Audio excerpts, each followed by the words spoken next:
Today we're going to be having a look at an Arven-based build of Gardevoir EX. I feel like the technical machine evolution completely unlocks this deck and gives it a new engine, which is actually going to really help combat the Iron Hands EX, one of the new doomsday cards of the set, especially for archetypes like Gardevoir, which tries to represent single prize Pokemon to offset that prize race in many situations, which is how it's able to create comeback situations. Well, a TM evolution is a great way for us to immediately go from a turn 1 board state of Ralts into Refinement Curlier. So if we are facing an Iron Hands, even on that second turn of the game, we don't need to go scrabbling around to try and find rare candy combinations, a ton of Psychic Energy, and our Reversal Energy. We actually will have already developed a number of Refinement Curlier, and then we simply plonk our Gardevoir on top and don't have to search out the rare candies, so we should actually have some nice bounce back even to real big Iron Hands pressure plays from the likes of Chien-Pao and Miraidon. Because we are playing this Arven package, I do prefer to go second in the deck list.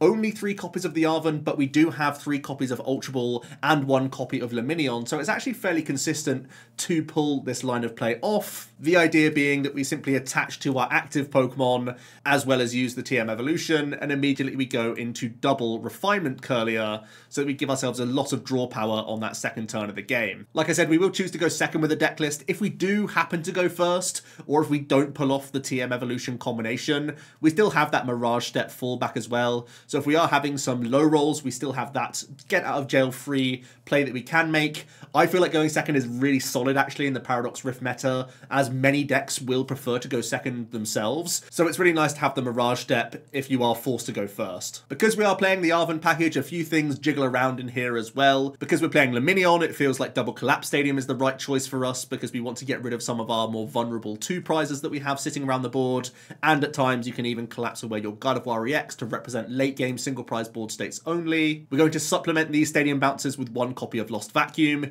Yes, it's only 3 total bounces to Stadium, but the Arven themselves actually makes the Vacuum 4 outs in itself, so we naturally have a lot of bounces to Path to the Peak, which is really nice against Miraidon players and Giratina players, and anything else that's going to shove Path to the Peak into their list. The Lost Vacuum also has upside into the Roaring Moon matchup. They are utilising the Ancient Booster Energy Capsule to jump all the way up to 290 hit points, which is a bit of a slog for us to get to. We can do it with Reversal Energy, but the Lost Vacuum is another nice alternative, putting them back down to 230 hit points, so a Brainwave can quite easily get through those as well. Gardevoir also gains another great comeback card in Counter Catcher. This is actually a huge card for Gardevoir. It allows us to make all sorts of really interesting plays. We can combine Hand Disruption with Gust now to make sure that we're either getting rid of engine Pokemon on the turn we Hand Disrupt, or making sure that we're on that most optimal prize map, helping us make those comeback plays. Also, just the fact that it's an item card and is now searchable via Arven means this supporter doesn't fall off quite as much in the mid-game, and essentially gives us 4 nice outs to find that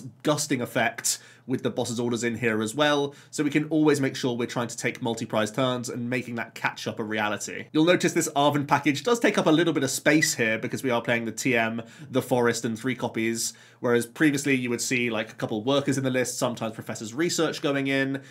So we have had to cut a few corners here to make it all come together. I'm unfortunately having to just play 2 Fog, 3 Levelable. I'd certainly like higher counts of those. And we're also playing the very cheeky 1 count of Rare Candy. Again, the Arven gives us good search for this card, but there's obviously a prizing issue, which could be a challenge for the deck list. I think for now, the kind of most flexible cards in the list would be the Palpad, which is pretty much just a quality of life card. It means that we can reuse boss's orders in situations where the Counter Catcher necessarily isn't live, but also gives us more copies of Iono to play with in the late game. And the Mew EX is in here to be a bit of a tech card for a number of matchups, really. We've seen how effective it can be for the Giratina matchup in the previous format, and I think Giratina still has license to be a powerful deck in the new format, also gaining Counter Catcher, ironically enough. So giving yourself a nice way to get through a Tina is pretty handy. And also that genome hacking in a number of other situations, copying Radiant Greninja can still be huge for this deck. I actually think it comes off more often as well because we have that Counter Catcher play, which can be huge. Sometimes it can be big against Chien-Pao, it can be good against Lost Box if that's still going to be around, and it can actually target the mirror as well, and I feel Gardevoir is still an archetype worth respecting. So overall, the Mew EX is just a versatile option. It's also a free retreater, it also has that restart ability, and when we are playing Triple Ultra Ball and the vacuum, you can sometimes lower your hand size before using any of your refinements or arcanas during the turn, so you can get a bit of additional value here and there, which is always a nice thing to have. The Jirachi is a consideration card from Paradox Rift if you are worried about the Sableye in particular, but at the moment I'm preferring the Mew EX and kind of waiting to see where the meta lands on this card before putting in the Jirachi as a more hard tech, I would say. Those would be the cards I would think about when I'm looking at other alternatives in the deck list. I know Screamtail is really popular from Paradox Rift. It's seeing a lot of play in Japanese deck lists, actually, in their early city leagues. What I will say is Japan really aren't playing this Arven package too much. I can't get my head around as to why. I feel like it's a really solid option in the game. So in theory, they have a little bit more space to play that Screamtail. I do think 160 is actually a pretty good threshold right now. Both Roaring Moon and Miraidon seem like good racing archetypes in the game, and they both will be taking advantage of Squawkabilly EX. So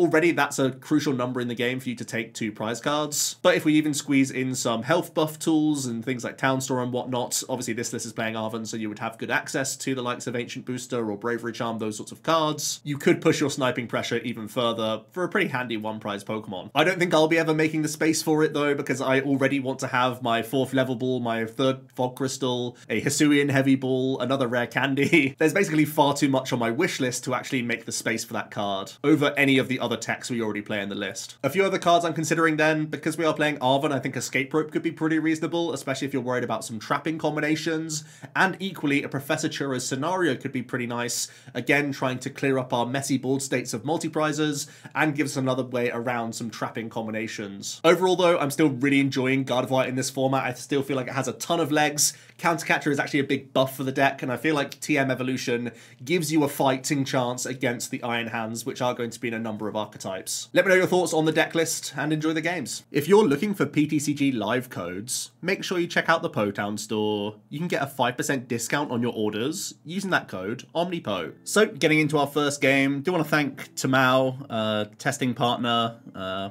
previous UK national champion actually, who decided to test some games of Roaring Moon against us tonight. There's plenty of it on the ladder, but just good to always get games in with someone you know and know that they're going to be playing fairly well. So we are forced to go first, actually.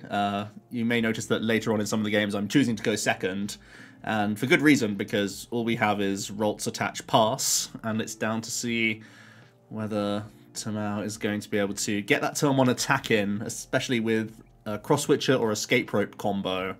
That would be pretty awful for us. They're going through the early VIP pass. They have the Earthen Vessel as well for a couple more Darkness Energy. So things are going well pre-Squawk and Seize here. Just going to whiff the Poker Gear. Gets the Dark Patch in as well. I think there was a debate around this attachment, because the hand has 2 Dark Energy right now, and they do attach and then Squawk. I think we agreed later that it probably wasn't the best choice, because there were still Dark Patch outs, and you could end up retreating the Squawk if you find Sada plus 2nd Patch. Regardless, we see another Concealed cards here, and will they be able to manifest the combo? We see the Luminous Sign for Sada, so they can get a full value Sada now, still 2 Dark in the discard pile. But I think it's just the switch out that's lacking right now. There's 3 energy onto one of the Roaring Moon. See a Pokestop, Last Chance Saloon, triple Ultra Ball. It could unlock the Mew EX for a restart play if they want to completely scrap the hand. But that's a little bit risky. So he may have got away with a pretty weak opener here. And are probably going to look towards getting a Mirage Step Curlier here, possibly. Could be one of our lines. And Arven would guarantee it. And we'd be holding Countercatcher Candy, a few pieces for the following turn. Tamao's hand size is pretty large, though, so there's some argument to going for an Iona here as well. Definitely a debate. Going to end up attaching to the Ralts and do go for this kind of riskier Iono, just in case I draw into too many Curlier, but it ends up going pretty well for us, rather than the Arven. I can reduce my hand size now for a restart with Mew, and I get a bonus Ralts in the mix, which is nice. Again, taking a small risk with a restart, but I could always just evolve up another Ralts that I've put into play this turn. Not too many good cards from that, but I am able to Mirage Step and pass things over. The TM Evolution goes away, but it's a lot better when you go second rather than go first with that card anyway. We do see Dark Patch and an Iono, so we actually get a fresh hand out of it as well, which is not bad. And we finally see the attached retreat of the Squawk, so it's not the turn 1 attack, but still coming in with a turn 2 Calamity Storm here. And it's a very bulky Roaring Moon. It's got 290 hit points. So we have a lot of draw power, but there's still a lot for us to do here. The counter catch is actually a pretty big pickup, so it means I don't need to start finding reversal energy, which would be kind of the best combo possible. If we can get that, we can actually get through the Roaring Moon. There's already 5 Psychic in the discard pile. We have Ultra Ball and the 6th Psychic, so... And actually, with reversal energy, that's a pretty big pickup. We have Luminion as well, if I need to grab a piece. I could grab Arven to finish off the combo, if I really needed to. We can Shining Arcana, and we actually hit the God of War EX, so I don't even have to Arven Forest Seal Stone here, which is pretty nice. We actually just have the reversal KO here with Brainwave, so... A turn 3, 300 damage, coming in with a 1-prizer, not too shabby at all. That's really, really solid stuff. We can think of, I mean, we haven't played a supporter, so there's an argument to Arven proactively and just hold a Forest Seal Stone on the board. But we know that Roaring Moon isn't going to be a path-based deck, so I feel like holding the hand is the better choice here. I also don't want to, like, refresh my hand with an Iono, because I want to Super Rod this Guardi, because you saw I just took the other one from prize cards. So I wanted to hold the option to counter catch if Tamal goes Gusting next turn onto Mew or Guardi. But also I wanted to have the... So yeah, I wanted the Super Rod option, I wanted the counter catcher option, I wanted all of those things available. But we were able to hit the next Arcana off prizes, so going pretty well for us now. So you can see the next Roaring Moon come into the active. We see Poker Gear whiffing and just a Calamity Storm to get rid of this Guardi. They go on to 4 prizes, but there's plenty of multi-prizes around on the board, and we have so much draw power now in the hand. It's really just down to us to make sure that we continue our chain of attacks, essentially. We are in a really good spot. That's one of the issues of Roaring Moon, is that its comeback potential is lacking. Even if there is Iono, it's not combined with Path of the Peak, so you normally have a few ways of drawing back out of these situations. I'm refining, I'm able to get an Arcana in. We have the option of going Luminion for either Boss's Orders here or Arven. Arven actually being the stronger choice, because we can go for the Forest Seal Stone plus Vacuum combination. It means I can still Brainwave, but it also means that I have a Forest Seal Stone banked on this bench here, so even if there is going to be an Iono play, I'm safeguarded with Forest Seal Stone next turn. I could just power up Guardi EX and deal with, you know, Squawk, Fish, or Mew, so... we're pretty much in a really good position here. I think the best thing... Yeah, I really don't know what combination of cards can change the game from this stage. We withstanded the early awkward opener. I even get the turn attachment in on this Guardi as well. It means that if the Forest Hill Stone is somehow removed, I could just turn attach through another 300 hit point Moon, so...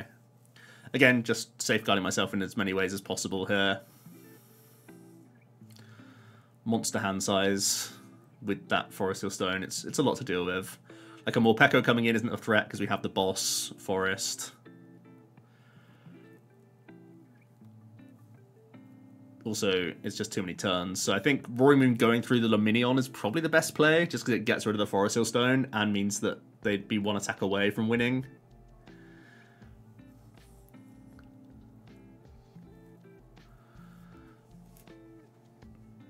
And we actually do see the cross switches for the Luminion. It's definitely the best line to win in 2 turns their end.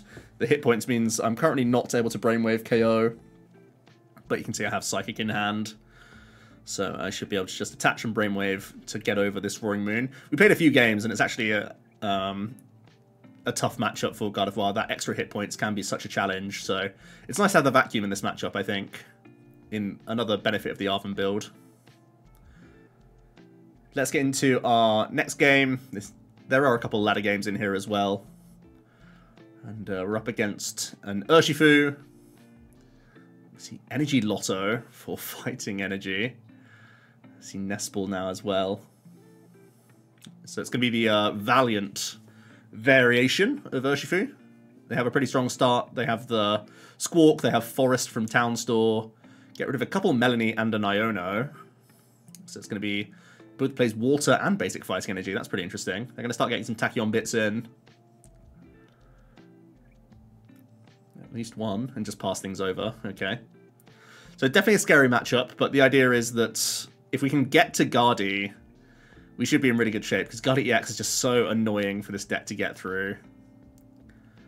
So we're going to grab Forest Hill Stone. Now I can Ultra Ball for Luminion and go Arven for the TM Evolution. And then I keep the Forest Hill Stone around for options, which is looking pretty good. So we are going to go pretty nice and wide here. Going to still get as many Rolts out as possible. Obviously we have the Manaphy in hand, which is a big piece as well here, because they did get a turn 1 attachment onto that Urshi, so got to play it safe with that one. And just a debate of what we want to attack with here. For our TM Evolution, we have the free retreat with Mew.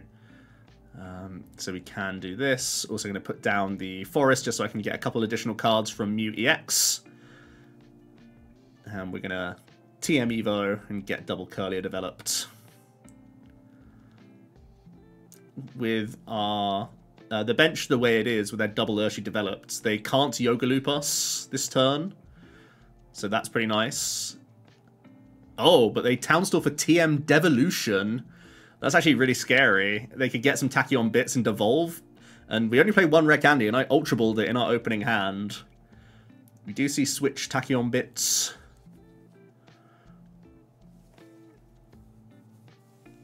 And now we're going to see Forest Hill Stone.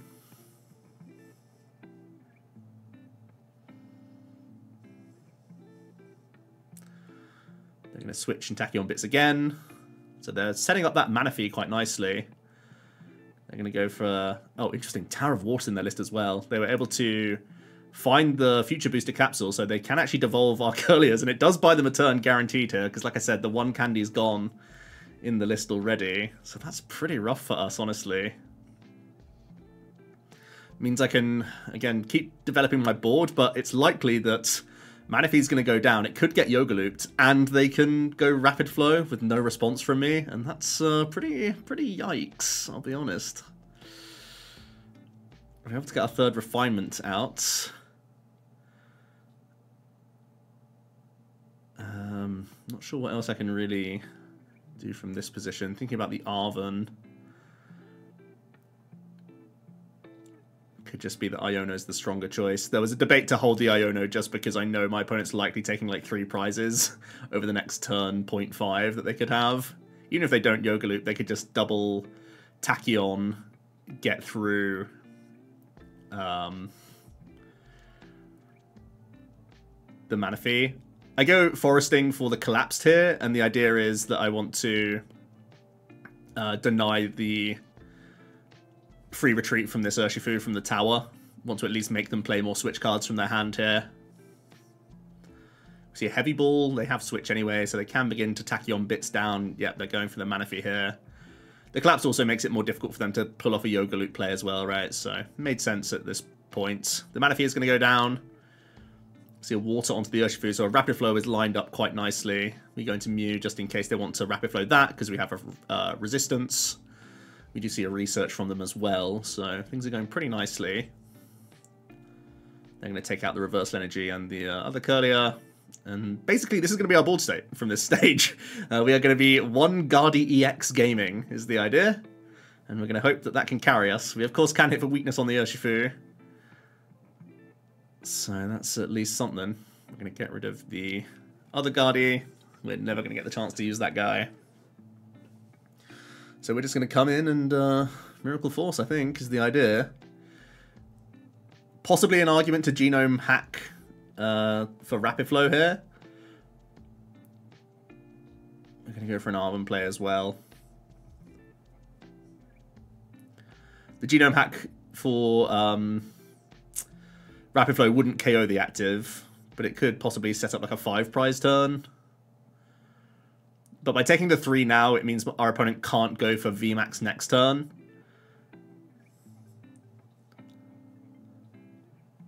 So something to consider. The opponent goes Squawk. They have the Rope. Both Mew EX and Guardi actually have a resistance to fighting, so they're both annoying Pokemon to get through. Our opponent's doing some rope dancing with their Tachyon bits. We do see Rapid Strike Energy to this Urshifu. Actually, let's pull out a third one and Iono us, which is a bit worrying. We don't get much from that.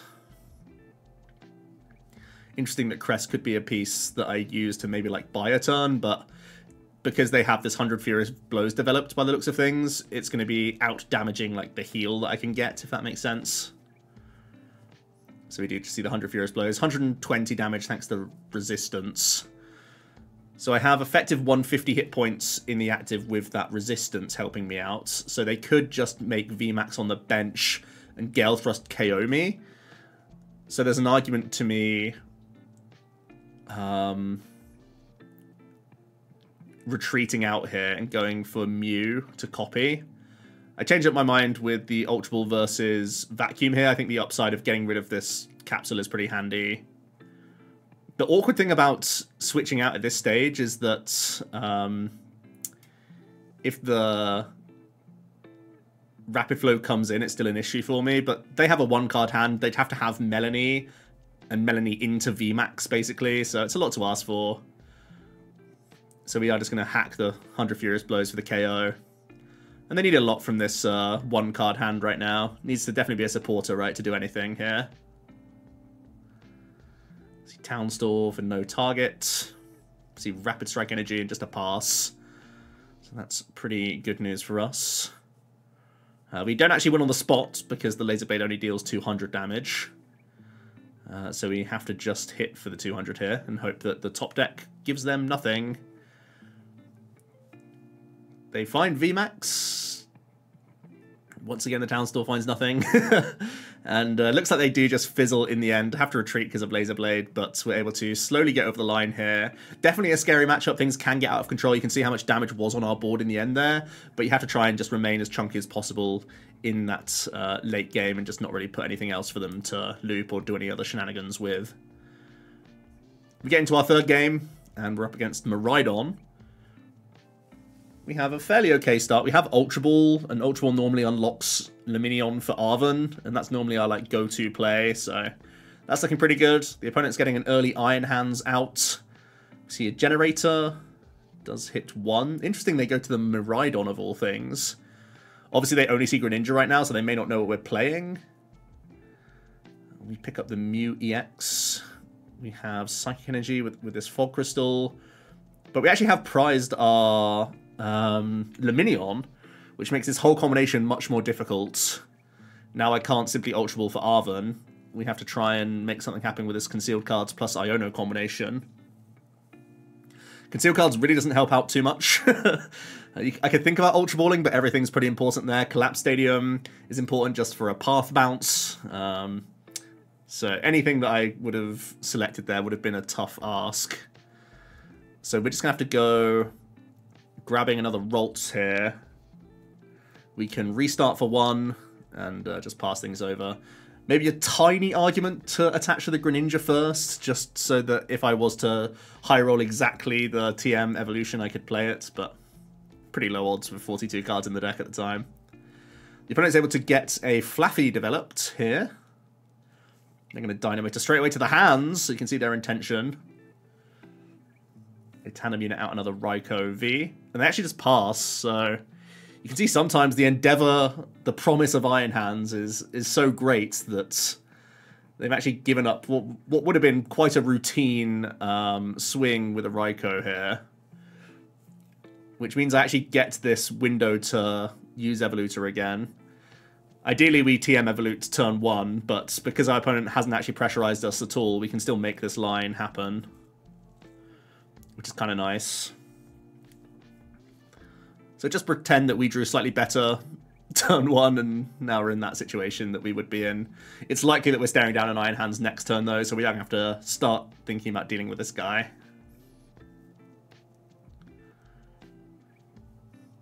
Our hand's pretty well set for next turn though. I could like Ultra Ball, get an early restart, then start going for the refinements. There's a lot that I can do here. We see the Beach Court and the boss actually, so they're going to boss out a Curly, which actually makes our combo much more difficult. Means I need to find our one of Rare Candy now if I want to be able to get through this guy.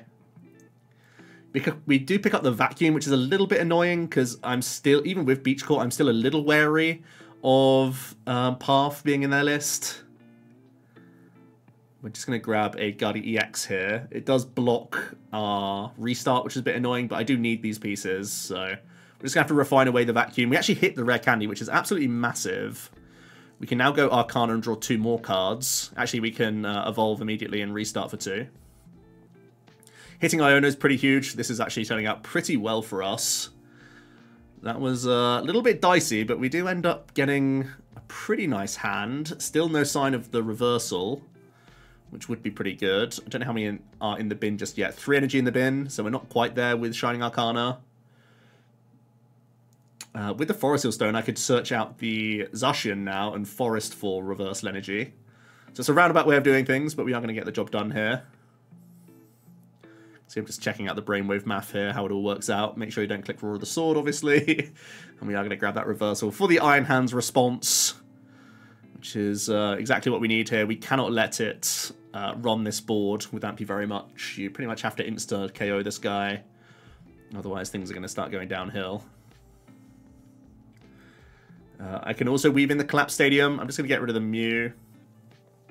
I mostly just don't want to give my opponent that free pivot option. Try and make it more difficult for them to get an attack off in response here. Because the only energy is on Miraidon right now, right? Make them have their next Beach Core or Switch Cart or some of these combinations.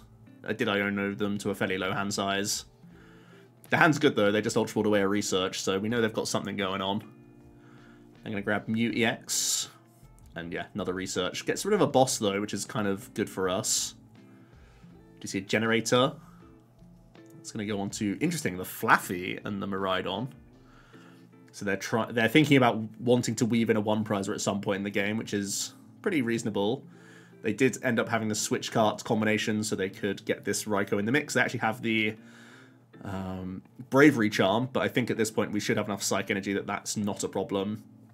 And they were forced to take a single prize knockout. So now we're once again in that really strong position of knowing that we can win in 2 attacks. So we can just start cycling a little bit here. We can use our Zacian quite happily this turn, knowing that next turn we can keep our draw on board for Kirlia plus Guardi to close out this game. So we were able to withstand the early hands pressure. And we're going to get over the line quite nicely here. I feel like we're in really good shape. Maybe some argument to play the Iono, but I'm holding on to our next Guardi, which is probably our next attacker that we're lining up. So I felt like we didn't really need to do that. So we're just going to take the swing.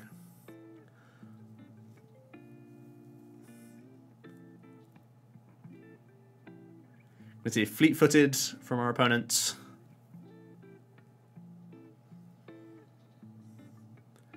What could they conjure up? They at least need to play Iono here, I feel like. There's a Zapdos. Weaving in a one prizer would be something. If they can weave in Zapdos plus Iono, it would be huge. Oh, they actually do reveal the Stadium Bounce. We've got rid of one Vacuum and a Collapsed. We still have our other one left in deck.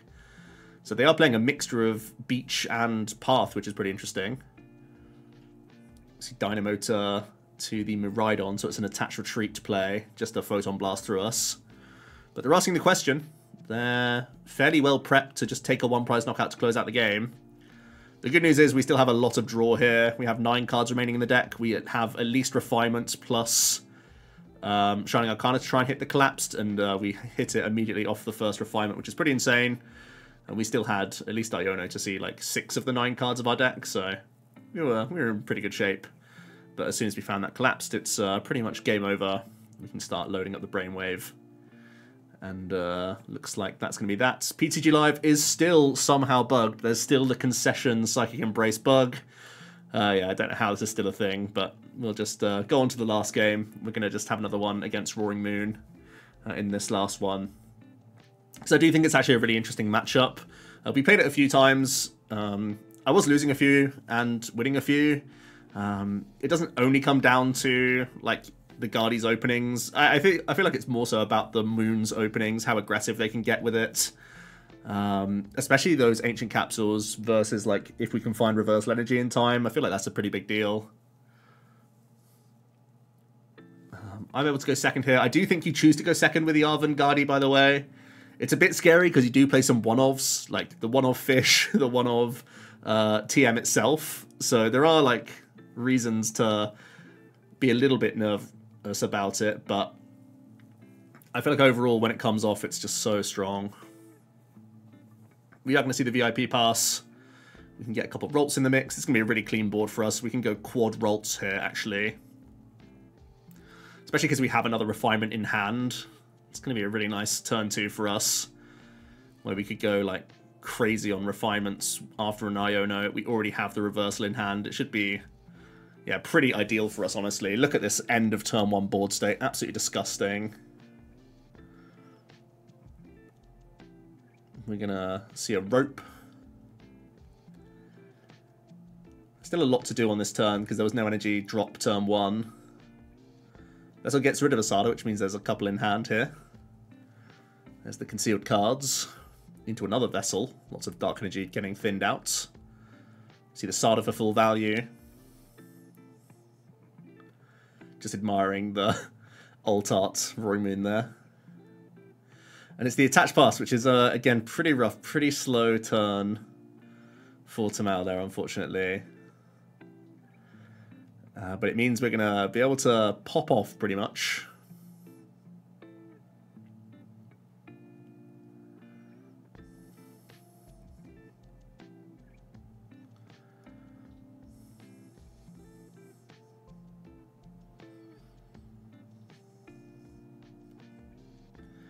Robots get quad Curlier out, and I'm thinking about just retreating into this Manaphy this turn.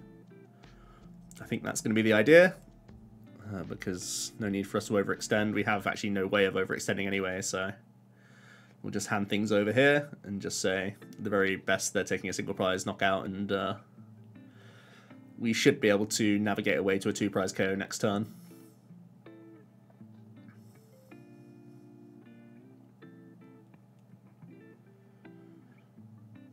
See the Brute Bonnet get into the mix.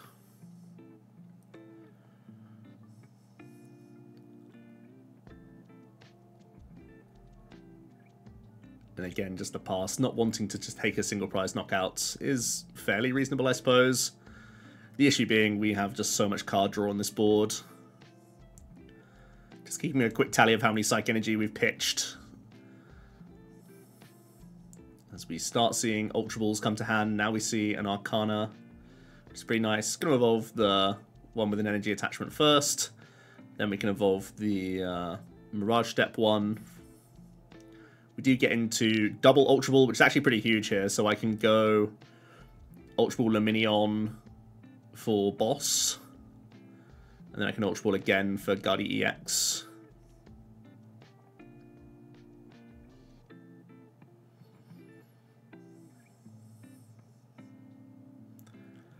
We already have the Pal Pad in hand, which is looking pretty good. We can get rid of Arven at this stage pretty happily.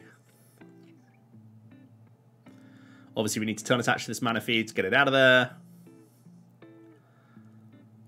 But again, now we're in this position where we're able to take the prize lead against what is predominantly a multi-prize deck. And I think that's going to make life pretty okay for us. Going to proactively get the boss back. We still have our V-Star power to use, so I did want to get one Arven back in the mix.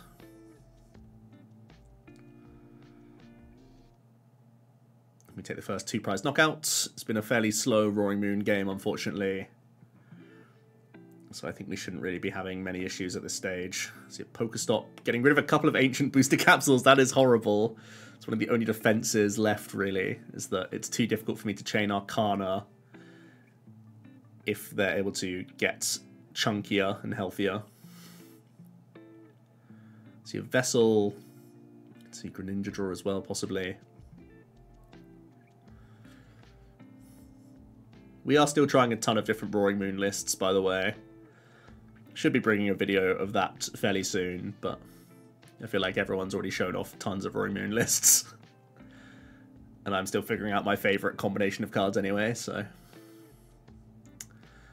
We are going to see the Cross Switcher at least, so we can see the Calamity Storm 2-prize KO to level up the trade. Main issue being I have the Brainwave ready to go for the next prizes.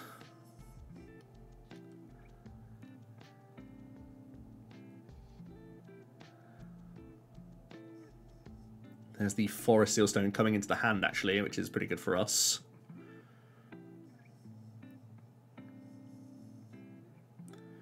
We're going to keep loading the Guardian in front of us, just in case I need to get through a Ancient Booster. We're going to rod back exactly Guardi EX, and we're going to play the Iono. I don't need to Guardi EX this turn, we just want it back in the mix for the following turn.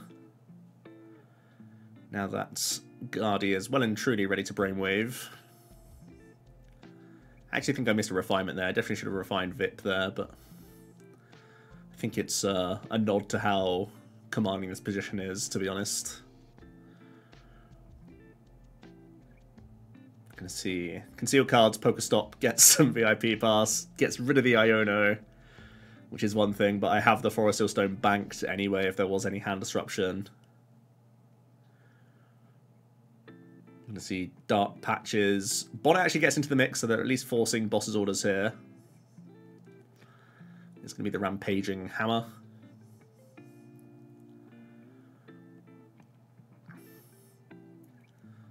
But as we know, the Forest Sealstone can get us there. Looks like I'm actually drawing towards it. Maybe I just... Oh, I need Boss plus I need EX, so I had to do the drawing first. Had to hit one of those outs. We actually end up hitting both, but if I draw EX or Boss there, I can Forest Sealstone for the other piece, so... Have to go that way around it. We do end up getting Concealed Cards, Refinement, and Shining and Arcana, and we eventually get there. So able to Zacian through. So yeah, Guardi is still looking really good. I love this Arven package. I think it's really, really solid. Hopefully the game's kind of highlighted that here and there. Obviously the Roaring Rune wasn't always on all cylinders. Neither was the Miraidon on one of those turns. But I feel like the outcome would have been fairly similar. Like if a Raikou had come in earlier than the Iron Hands and just taken a single prize knockout, we can do our normal Force 4 attacks anyway, which would have been fine, even with an Iron Hands coming into the mix later. I don't think it would have been an issue, because they still would have been on odd prizes. So, yeah, I feel Arven Guardi is still really powerful. You can see that we can beat the Rapid Valiants as well. I think the biggest fear factor is Valiant as like a tech inclusion in certain decks, or possibly if you just lead out to Ralts, they go first on you and dance all over you. I think that's the main issues to be had there. Let me know your thoughts on Arven Guardi down below. And yeah, I'll see you for another video. Cheers.